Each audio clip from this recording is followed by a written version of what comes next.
Alright guys, TacticalRab back again today. Hope you are all doing well and enjoying your day so far, and as the gentleman's agreement discussion continues to rage on, there's many more things to talk about on that today, but also regarding the map set in the game right now and what might potentially change for Stage 2 and going forwards, because certainly I think the map set so far this stage, certainly in Stage 1, was not exactly ideal from a number of perspectives, and a lot of the people are asking, especially in some of the Search and Destroys, what map can we potentially bring in, why is Express not here as yet, and also talking about the XM4 meta, who wanted it gone, why do those teams want it gone? Certainly some discussion points on this one. Enjoy to hear your thoughts on these in the comment section below. Like if you guys enjoyed the video, subscribe if you are new as always, I'd greatly appreciate it. It really helps out the channel. Thank you very much indeed for doing that. Thought this is cool from aBeZy as well. If the XM4, AK-47 and QBZ were all allowed, which would even be used? Because right at the start of the game, or at least a few months ago, everyone was saying, okay, the 47 is dominant, no weapon is even going to touch it. But as Arcitys says, the M4, a few people saying AK-47, I think even B-Sport Josh said that the QBZ is actually better than the XM4, so who even knows what's going on anymore? But as Spartan says, the QBZ G8 or what's confused as hell right now, because the European amateurs, as we talked about yesterday, have already G8'd it. So who knows if that's going to follow in the North American amateur scene, the professional scene. I don't know. We're just going to have to stay tuned, man. There's a lot to talk about here. But this I thought was very interesting that Chrome points out from what aBeZy had to say in, well, whatever Twitch chat he happened to be in at the time. FaZe, Subliners and Surge were against the recent gentleman's agreement. So this is pretty interesting to me, right? Because to my understanding, if you want a GA pass, it's either 8 or 9 teams. I think it might be 9 teams have to agree to a gentleman's agreement out of the 12 to get it passed in the rule set or whatever. So this means that any one team that had changed their mind, pretty much any one team, I think it may be 8, it may be 9, I'm not 100% sure, but if let's say a Dallas or an OpTic Chicago or something had decided they want to keep the meta the same, along with FaZe, I mean FaZe is totally understandable they wanted to keep the XM4 in the game, given that they were the best team in the game. Why would you want to change a meta which is clearly suiting you quite nicely? New York were quite happy with it as well. I think Clayster in general is kind of against gentleman's agreements. He tends to want to play the game more out of the box, so I can kind of understand why they wanted to go down that direction. They've also been very good in this meta. Seattle also, interestingly, they wanted to keep the meta the same. I think Octane went on to explain it somewhat on the Reddit. He said that, look, they didn't want to feel like, given the 74U is still going to be very strong, they didn't want to feel like there's no point nerfing the ARs for no reason if the 74U is also still that good. And in theory, I mean, they've got Octane, they've got Gunless.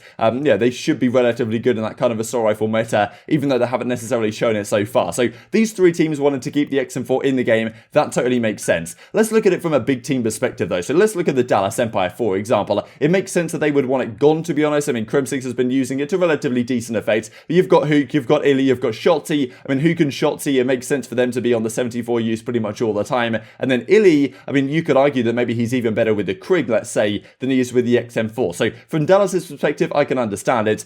OpTic is very much the interesting one, though, to me, because you look at that OpTic Chicago squad. Do you want an SMG meta on that OpTic Chicago squad? I don't really think you do, right? We talked about this at the start of the season, the idea that, okay, formals of the main AR, there's going to be no problems there, but Dashy is kind of in that flex role, and he was so good with the XM4. Like, we saw him put up crazy numbers this, past Stage 1, MVP candidate certainly already in the season, if, of course, they continue to go on to have better and better tournament results over the course of the season. But if, well, Dashy's forced to use an SMG, that certainly doesn't exactly put him in his comfort zone. We've seen that in previous seasons as well, when he was kind of forced into some roles he didn't necessarily want to play on OpTic Gaming Los Angeles last season. That did not exactly work out for the best. So, okay, they decide that the XM4 is going to be gone, and as well, Fur says right here, Dashy said he says it makes bad ARs look like good ARs, which I totally get, but at the same time, if you are OpTic Chicago, surely this whole XM4 meta suits your team slightly better than it would if it was gone, because there's no guarantee what the meta looks like from here, right? Let's say the QBZ also gets G8'd out of the game, and now we're just playing with Krigs and 74Us, then the question is there, how many Krigs do you see on a map? You're probably not going to see, in my opinion, 2 Krigs on a lot of maps, as you would see 2 XM4s on a lot of maps. So that probably means that Dashy might have to run an SMG on certain maps. Is that going to be ideal? Who really knows exactly what they're going to do? So I don't know, and maybe it won't really be a big deal, but it was kind of surprising to me to see that OpTic were pro this XM4 GA, given that it seemed to me that kind of suited their team relatively well. But who knows what the meta looks like going forwards regardless. But I'm intrigued to hear your perspective in the comment section below. This also is a big discussion regarding the map set at the present time. So there's a big discussion right now about Garrison, Search and Destroy, the fact that it's very defense heavy, like the A bomb site is just unattainable, you can't even go there, you basically just have to plant the B bomb if you want to do anything on Garrison Surge, and well, it's not the most entertaining map I believe to play or to watch necessarily. So there are some big question marks is, why is the Express, for example, not in the game? We'll have a look at what Scump and the guys have to say about that on the OpTic pre-show in just a second, but also this discussion around Crossroads Hardpoint, right? So this is a map they recently changed changed. The P4 hill is now down here over by ice as opposed to back here. And you can see some pretty crazy spawns coming out over by this P2. And well, when the clip replays, we'll have to see it again in a little bit more detail right here. But you can see the blue team is all the way in the back. And this number 1 player is over by these green crates. And yeah, guess what? These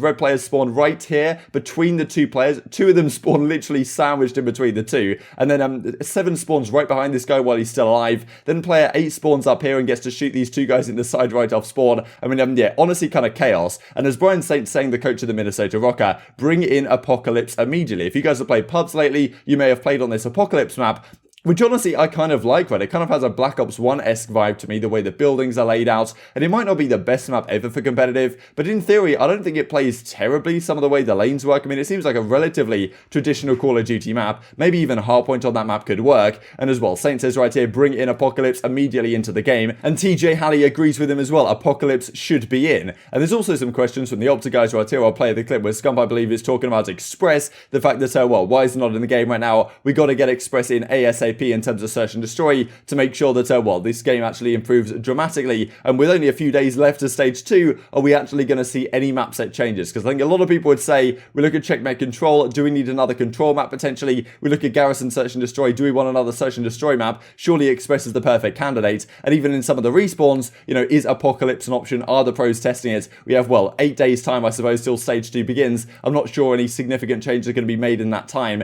And well, the season is trucking on very quickly indeed. But but no, I don't think we're going to be allowed to use we might be able to use DLC weapons, not for this major. Yeah. But for maybe next major, I mean, they could try it out. I mean, we have DLC map now, so a DLC weapon, I mean. Wait, what map? Raid. Oh, Raid. Technically DLC. Have they talked about maybe putting Express in or no? I hope to God, get Miami out of here. Yeah. Shit. Gotta turn up my brightness to 100. Dude, gotta get it out. Turn on the FOV to 85. And he's laying behind a stage or an umbrella on the beach. Like, I'm not clearing that. Such a. We actually liked that map for a little too. We were like, "Yo, we're good at Miami." We're not good at Miami. So a few more very interesting things. As Spark says right here at Hydra, and Hydra hits the reply. So he is now going to be on the Academy team, it seems, for the New York Subliners. They've removed Glowfrosty off that lineup, so totally makes sense. I mean, that team, the New York Academy, was doing so well, but at the same time, Hydra is their substitute. I'm sure they wanted him on the substitute bench, on the Academy team for the time being, at the very least. We'll have to see how New York Subliners do going forwards. I'm sure they're certainly going to stick with their roster for now, but if things go a little bit downhill over time, Hydra could be an option, and him being right there on the bench is definitely going to push those guys on the subliners to be as best as they can possibly be. And I do wonder, right, looking at some of these teams, like a Seattle, there's a few other teams that don't have a substitute officially signed. I wonder if having a substitute signed would actually do wonders for that team, just in the sense that they would then be seriously concerned for their starting spot, right? If there's a substitute ready to go on the bench at any moment, then you're probably going to be more concerned about the idea that you actually have to keep performing, right? Whereas if you're a Seattle right now, I don't think they have a substitute penciled in. I'm pretty sure it's just Joey Nubsy they put down as their sub, and I think Brian Saint as well on Minnesota Rokkr. If they signed a proper substitute, that might make the starting team think, okay, we actually have to get in gear here, otherwise it's not going to be great. So maybe that's kind of what's going on here with the New York Academy. Looks like Glowfrosty and Zaptius then are joining Wester again, so Zaptius after getting kicked, and now Gravity and Phantoms are gone. I mean, this is just Challenger scene in a nutshell right here, and I thought this was crazy as well that Round 11 Stats points out, FaZe on Moscow S&D so far this season. FaZe are formidable on Moscow, especially on attack, where they have won 15 out of 17 rounds on their offenses. Tiny Terrors are unplayable on this map. A combined KD of 2.06, 19 in 3 in first bloods on this map. I mean, these are just ridiculous stats on Moscow Surge. You probably don't want to be playing FaZe on this map right now. Round win percentage is 80%. They win 80% of their rounds. That's somehow only second in the league. Maybe LA Thieves are slightly better because they 6-0'd Seattle. Then maybe they had another good result in it as well. I'm not exactly sure. Attack win percentage is 88% on their offenses. Defense win almost 70%. First bloods per round 0.83, which is second. I mean, this is also a ridiculous stat. And then 4 versus 3 win percentage, 88%. So pretty much any time they get the advantage, anytime they get a first blood, they're going to close out the round. And I mean, Simp and aBeZy with a 2.06. You can see some of these images right here of Simp and aBeZy just running around the map together. Just nothing that you are going to do against this, unfortunately. So yeah, Moscow Search and Destroy, not the one you want to play them on, but at the same time, do you want to play them on any other map either, right? Like, okay, we'll ban Moscow. Do we want to play them on Miami? Not really. Do we want to play them on, I don't know, Garrison even? probably not right, given how good they are at honestly all the fundamentals of the game right now. FaZe are just out of control on. It's a very scary thing indeed. And let's talk very briefly about some of these teams just before we finish off the video. As Crone says, seems like they are sticking, that being London, to the 4 that they had for the major, with Zed in the team because Parasite and Zed supposedly aren't currently on amateur team. So that apparently is what's going on. But honestly, I would not be surprised to see some more roster mania chaos over these next couple of days. And just to finish out the video with some nice Lion Man cards he's been making these last couple of days, he puts a disclaimer here about Prestinni didn't have the best performances. He certainly had been having some ping issues, I think maybe 150 ping on certain situations, so not exactly ideal. But yeah, Seattle not in the best spot right now. These are the stats for the Royal Ravens, clearly not exactly spectacular. Yeah, I do wonder what some of these teams do. I think Lion Man's starting at the bottom of the pecking order and working his way up into the best teams in the game right now. This is Seattle right here. I mean, some of these stats are not exactly pretty. Yeah, just all across the park, not ideal for Seattle. We're gonna have to ask some questions about this team, I'm sure. I'm sure they're asking some questions internally as well. But you know, maybe they'll stick and they'll improve and they'll get better, because I think a lot of people would expect this team to figure it out eventually. But I'm sure the management of a number of these teams is thinking only the top 8 teams in the world